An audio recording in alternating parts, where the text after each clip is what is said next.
Hello everyone, my name's Terence and welcome to the latest episode of KopThis. For those of you who are regular viewers, you may have noticed a change in background, and that is because I am now back in York. I'm a student at the University of York, guys, and I was only home for Easter, so that is why I'm back with this background. But yeah, anyhow, this is a brief match review of our match at Carrow Road against Norwich that took place yesterday, Sunday the 20th of April 2014. When Steven Gerrard, at the end of our game against Manchester City, said, "On to Norwich, exactly the same," I didn't really expect it to turn out exactly the same in terms of scoreline, with us winning the game 3-2. But ultimately, the 3 points was most important, and we are staying at the top of the league, guys. Come on. 35 games down and only 3 left to play. 5 points clear of Chelsea, and we are 9 points clear of Manchester City, who are obviously third with 2 games in hand. Arsenal, we are 10 points clear, which means that it's now mathematically impossible for Arsenal to catch us, meaning that the lowest down we can finish is 3rd in the table, which also means, of course, we are guaranteed Champions League qualification. Get in, guys, get in. You know, doesn't it feel weird to know that we're back in the UCL? You know, a competition that we've gone missing from now for the last 5 years, and yeah, it's been long overdue. It is a competition where we thrive, a competition where we belong. And let's be honest, guys, the Champions League just hasn't been the same without us, has it? Call me biased, you know, people, fans of other clubs are going to call me biased, but I don't really care. At the end of the day, Europe has missed us because the atmosphere at Anfield on Champions League nights is absolutely unrivaled. I think we all know that. But yeah, back where we belong, guys. So that target has been achieved. That was obviously our target at the start of the season. And now we have 3 games left in our push for Premier League glory, guys. Do you believe that we will win the Premier League title with remaining fixtures to come against Chelsea at Anfield next Sunday, followed by Crystal Palace on Monday the 5th of May, and then Newcastle United at Anfield on Sunday the 11th of May. Those 3 matches stand between us and Premier League glory. How good does that feel, guys? How good does that sound? It's brilliant. Now, onto the game itself. I want your views, guys. Please leave your comments below. Which players stood out for you, both good and bad? Who was your man of the match? Please leave all your player ratings as well below. I'll be dropping mine down as soon as I've uploaded this video. And then you can compare your player ratings with mine, as always, to see whether we're on the same page, guys. And that'll be brilliant. I do want to talk a little bit about the game. We obviously won 3-2. We were 2-0 up inside 11 minutes, and I personally thought, oh, it was going to be a bit of a steamroller. I got a little bit complacent at 2-0, to be honest. I thought, oh, wow, we've coped really well with this pressure. This is easy. But it didn't really prove to be that way. And I want to give credit to Norwich, because Norwich did stand up. They stood up, they were counted, and they gave us a real fight. In that second half, Norwich were very, very good. So they definitely gave us a real fight and showed that they want to stay in the Premier League. But in terms of the overall game anyway, Raheem Sterling, who was also my man of the match, opened the scoring on the 4th minute from cutting in from the left-hand side and hitting a 25-yard shot past John Ruddy's outstretched right hand. It was brilliant. Now, I don't know whether it took a slight deflection or not, but that's, irrelevant really. It was a fantastically hit shot. It put us 1-0 up. It was a terrific start. Really good goal. And Raheem Sterling has come on leaps and bounds this season, guys. And to echo what Gary Lineker has been saying, I think that he can become anything he wants to be. If he keeps his feet on the ground and, he carries on progressing in the way that he is, he can become wonderful. He can become a truly world-class player. He also was instrumental in our second goal on the 10th minute, and would you believe it? It was Luis Suarez who got his 30th goal of the season in 30 Premier League games, having missed the opening 5 games through suspension, and also his 12th goal against Norwich.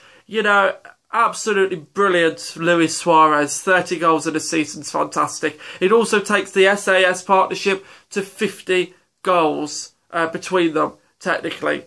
Although obviously Sturridge wasn't playing. So whether or not it counts, I don't know, because the two weren't together playing. But yeah, I mean, 30 goals, absolutely brilliant season for Luis Suarez. He hasn't been as prolific over the last few games, but that doesn't matter. He's still been there or thereabouts in games and still had his assists and so on. And Raheem Sterling came in from the left-hand side, brilliant play, and he squared an inch-perfect pass to Luis Suarez to hit the ball past John Ruddy's outstretched left hand, definitely into the corner of the net. Really, really good finish. But from then on, guys, we seemed to take our foot off the gas a bit. We were guilty of dropping deep, as we did against City. And we were, you know, quite fortunate, arguably, to go in 2-0 at half-time, because Norwich grew into the game towards the end of the first half. Mignolet pulling off a couple of decent saves, albeit not too testing. Now, come the second half, guys, Gary Hooper pulled one back, and to be honest, it was very, very ordinary defending. It was on the 54th minute. But yeah, I mean, he pulled one back, and Glenn Johnson sort of got in the way of Mignolet, and he sort of punched the ball, Mignolet, into Johnson and Skirtle, and it came down to Hooper, and he just tapped into the net. It was a really scruffy, horrible goal to give away. And on Glenn Johnson, I have to say, he had an absolute stinker, guys. He was, I don't like to always focus on negatives, but he was appalling.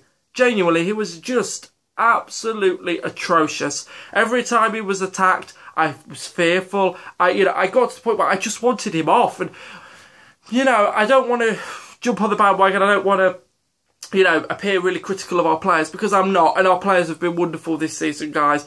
But Glenn Johnson, he's given too many very ordinary, average performances this season. And I think he's been the real weak link in that defence. But, yeah, he's causing us all sorts of problems.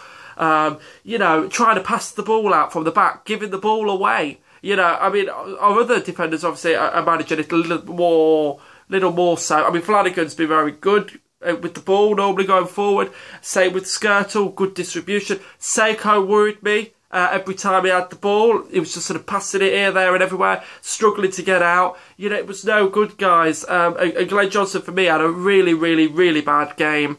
Will it be his last season at Liverpool? I wouldn't like to say so. I still think he has a future with us. I think we just obviously need to see the best side of Glenn Johnson. You know, we need the Glenn Johnson of old back. Are his best days behind him? I don't know, guys. But what are your thoughts anyway? I just thought it was a poor performance. I had to highlight it. We went 3-1 up, guys. Courtesy of Raheem Sterling. Again, that man. He had a shot. It was deflected and it looped up and over John Ruddy. Now, you could argue perhaps he's a little bit lucky, maybe so, but you have to be in the position to get those goals, and that's the point. He took the shot and it ended up in the back of the net. You have to shoot and try your luck and see what happens. And, you know, Raheem Sterling gave a very, very, very good performance. Really, really good player.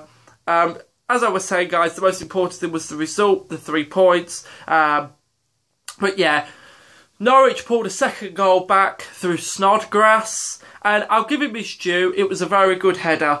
It was a very, very good header that pulled Norwich's second goal back and gave us a squeaky bum time of 15 minutes to survive again, guys. It was a good header, but he got up above young John Flanagan and directed a header past Mignolet's outstretched left hand and into the net.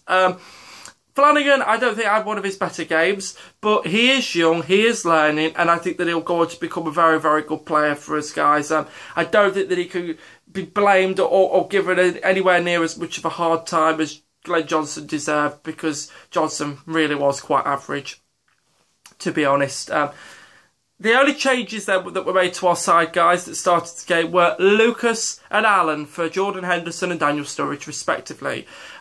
Lucas, for me, was a little bit off the pace. I don't think, you know, he perhaps just didn't look fully fit. I don't know. I don't think that he was fantastic, guys. I don't think he had a very good game.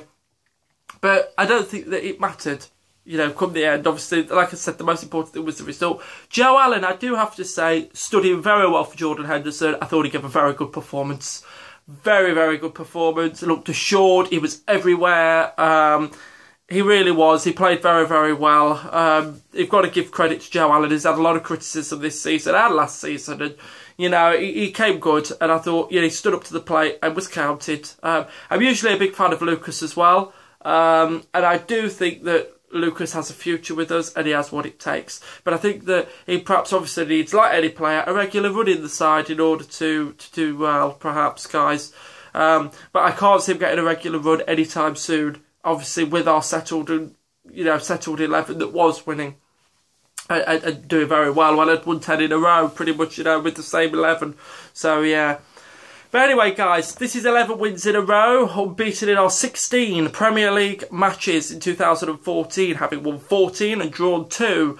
An absolutely brilliant achievement, guys, with only 3 games left. Just fantastic. And who would have thought this at the start of the season? I didn't. I thought that we'd get top 4, and a lot of people were calling me laughable because I thought that we were capable of Champions League. But I did. I believed that we'd get Champions League, and we've secured it.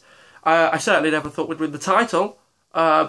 I think, obviously, now, guys, we have a fantastic chance to win the title. And, I'm 22 years old, guys, and Liverpool obviously haven't won the title for 24 years. So, in my lifetime, I've never seen it. And it would be a dream come true to see us win the Premier League title. It would be absolutely brilliant. But what do you guys think? Do you think we're going to win the title? What are your plans for celebrating if we do win the title? On to Chelsea now, guys. Chelsea beaten at home for the first time in 78 games, I think it was, under Jose Mourinho by Sunderland. Thank you, Agent Sunderland. Been very, very good.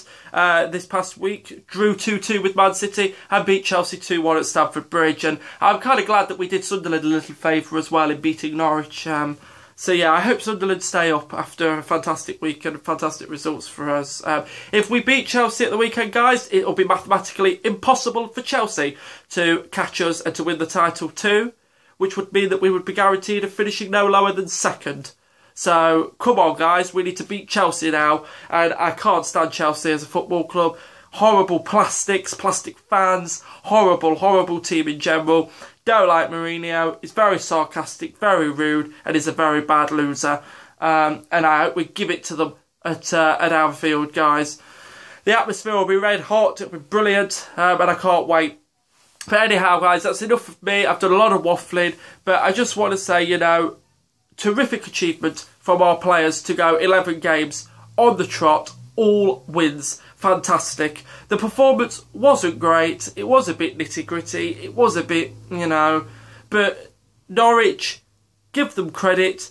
They fought for their lives. They fought for everything. But we still got the 3 points. We came to Norwich for the 3 points.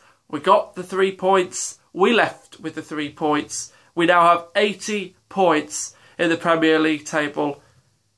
35 games gone. 3 remain. 9 points left to fight for. Come on, you red men. Come on. Let's do this. On to Chelsea we go again. Thanks very much for watching, guys. I'll do the next match review after our massive game at Anfield against Chelsea. You'll never walk alone, guys. You'll never walk alone.